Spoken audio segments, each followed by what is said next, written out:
बिस्मिल्लाहिर्रहमानिर्रहीम। अस्सलाम वालेकुम स्टूडेंट्स। आज का जो हमारा टॉपिक है वो है जियो स्टेशनरी ऑर्बिट्स। सबसे पहले बेटा जियो स्टेशनरी, जियो मीन ज़मीन और स्टेशनरी मीन रुका हुआ। बेटा इससे पिछले वाले लेक्चर में हमने सेटेलाइट्स के मुतालिक पढ़ा था। तो वो सेटेलाइट्स जो ज़मीन के लिहाज से हमें साकिन नज़र आते हैं, इवन कि ज़मीन रोटेट कर रही है, वो भी ज़मीन के साथ साथ रोटेट कर रहे होते हैं, लिहाजा वो ज़मीन के लिहाज से हमें साकिन नज़र आते हैं, रुके हुए नज़र आते हैं। तो ऐसे सेटेलाइट्स जो ज़मीन के लिहाज से साकिन नज़र आते हैं, उन सेटेलाइट्स को जियो स्टेशनरी सेटेलाइट्स कहा जाता है।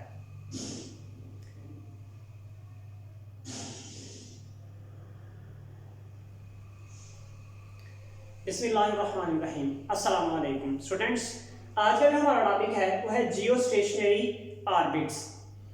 चलो बेटा जियो जैसे आपको पता है ज़मीन, स्टेशनरी मतलब रुका हुआ, ऑर्बिट्स का मतलब है कोई ख़ास रास्ता जो दायरे में मूव करवाने के लिए रिक्वायर्ड होता है। चलो बेटा इससे पीछे वाले टॉपिक में हमने सेटेलाइट्स के मुतालिक पढ़ा था।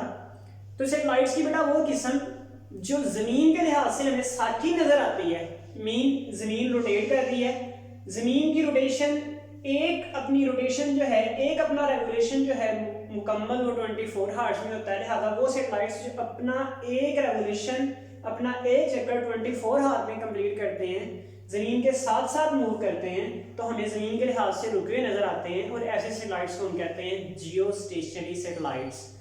और जिन ऑर्बिट्स में वो सेटेलाइट्स मूव करते हैं, उन ऑर्बिट्स को कहते हैं जियो स्टेशनरी ऑर्बिट्स। चलो बेटा सबसे पहले हम जियो स्टेशनरी सेटेलाइट्स की बात कर लेते हैं। वो सेटेलाइट्स जो ज़मीन के लिहाज से रुके हुए या साकिन नज़र आएंगे, या अपना टाइम पीरियड ज़मीन के लिहाज से सिंक्रोनाइज्ड कर लेंगे, ज़मीन के लिहाज से मैनेज कर लेंगे, जैसे ज़मीन मूव कर रही है बिल्कुल वैसे मूव करेंगे, तो उन सेटेलाइट्स को कहा जाता है जियो स्टेशनरी सेटेलाइट्स। अ सेटेलाइट, सबसे पहले बेटा इसकी डेफिनेशन लिख लेते हैं। A satellite whose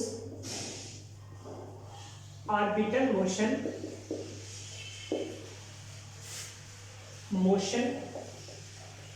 is synchronized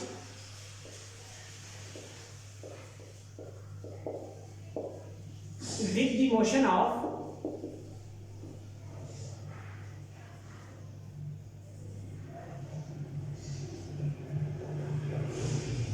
अर्थ। बेटा जिनकी मोशन सिंक्रोनाइज होती है अर्थ की मोशन के साथ, उन सेटेलाइट्स को हम क्या कहते हैं, इस कॉल्ड, उन सेटेलाइट्स को हम कहते हैं जियो स्टेशनरी सेटेलाइट्स। जियो स्टेशनरी सेटेलाइट बेटा उन्हें कहते हैं।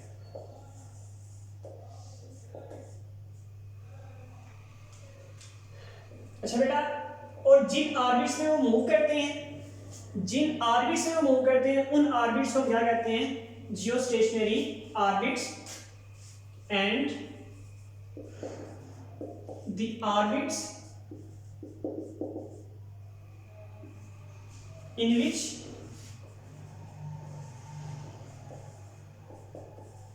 they revolve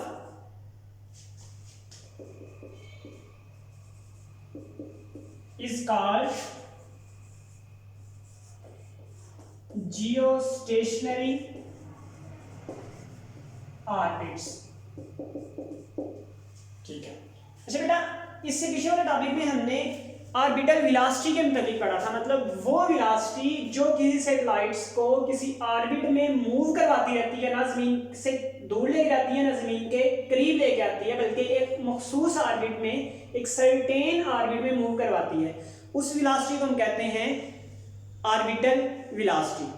वो जो हमने आंसर निकाला था, वो हमारे पास बेटा आंसर आया था जियो स्टेशनरी ऑर्बिटल वेलोसिटी का as orbital velocity is, orbital velocity बेटा क्या थी हमारे पास, v is equal to square root g m divided by r। बेटा यहाँ पर g जो है ग्रेविटेशन कांस्टेंट है, m मैस ऑफ अर्थ है, और r बेटा जमीन का रेडियस प्लस हाइट है जिस हाइट पर सैटेलाइट मूव कर रहा है। जैसे यहाँ से यहाँ तक जमीन का रेडियस है और यहाँ से यहाँ तक हाइट है जिस हाइट पर सैटेलाइट मूव कर रहा है। सपोज करें यहाँ पर कोई सैटेलाइट मूव कर रहा है, तो बेटा r प्लस एच जो होता है वो कैपिटल R मतलब जमीन का रेडियस और h मतलब हाइट, तो इन दोनों के सम को बेटा हम यहाँ पर r कहते हैं। हमें बेटा ये भी पता है कि वेलोसिटी जनरल जो होती है हम लिख सकते हैं वी आल्सो नो डैट, हमें बेटा ये भी पता है कि s इज इक्वल टू होता है v मल्टीप्लाई बाय t।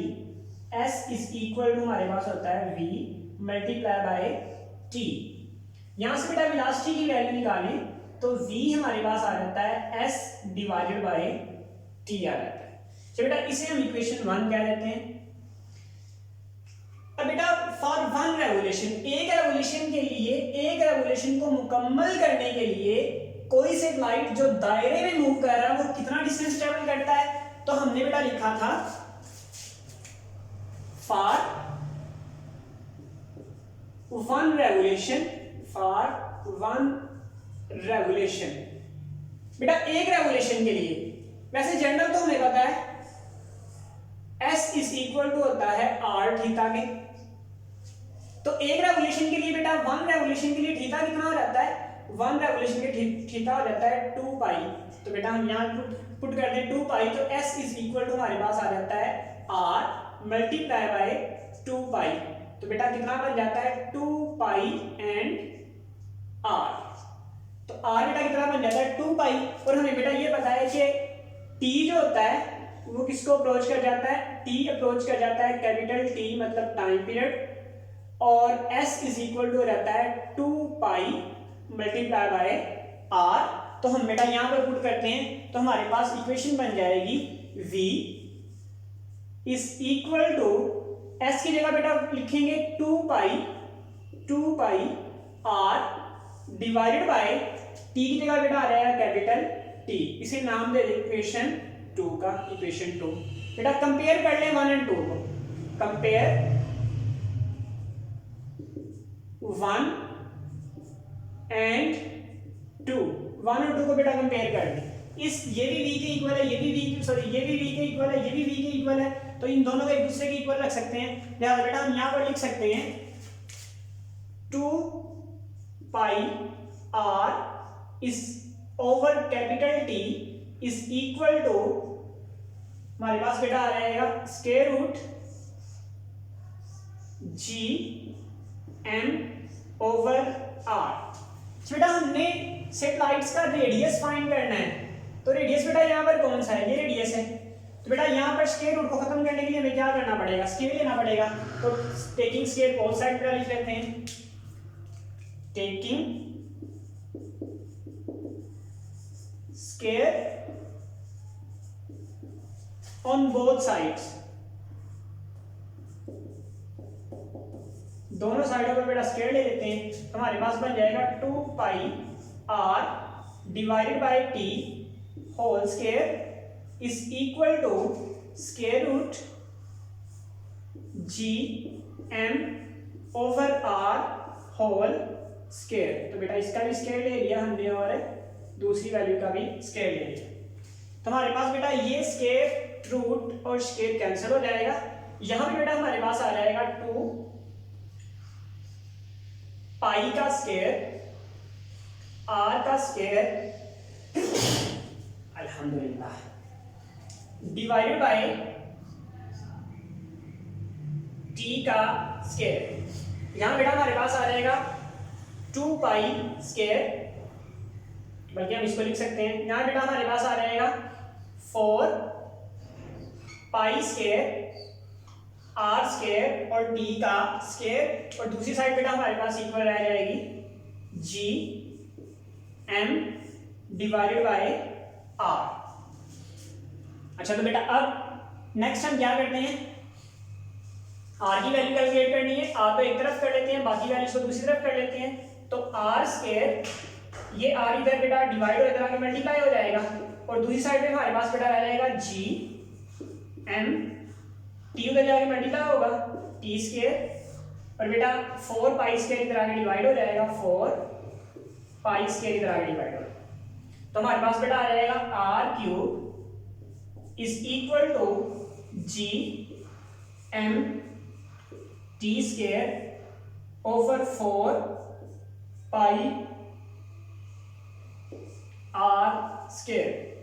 बेटा आर की वैल्यू फाइंड करनी है, यहां पर आर क्यूब है तो पावर 1 ओवर हम बेटा ले लेते हैं नेक्स्ट, इधर भी पावर 1 ओवर 3, पावर 1 ओवर 3 और दूसरी साइड पर भी power 1 over 3, G M T square over 4 pi square, sorry R नहीं बेटा आएगा 4 पाई स्क्वायर, यहाँ पे पावर ले लेंगे 1 ओवर 3, तो बेटा 1 ओवर 3 से कैंसिल, तो फाइनली हमारे पास बेटा जो आंसर बनेगा वो हमारे पास होगा R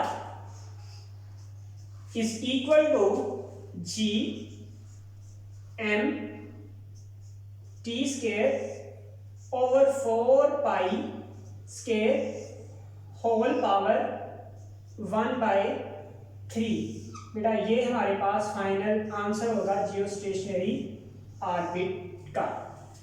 यहाँ पे बेटा g कांस्टेंट है, m मास ऑफ अर्थ है, t टाइम रिक्वायर्ड, टाइम हमें कितना रिक्वायर्ड होता है रेवोल्यूशन कंप्लीट करने के लिए बेटा 24 हार्स, तो t की जगह 24 हार्स, 4 भी कांस्टेंट और पाई भी कांस्टेंट है, लिहाजा हम बेटा ये वैल्यू इस्तेमाल करके r की रेडियस की वैल्यू आसानी से कैलकुलेट कर सकते हैं।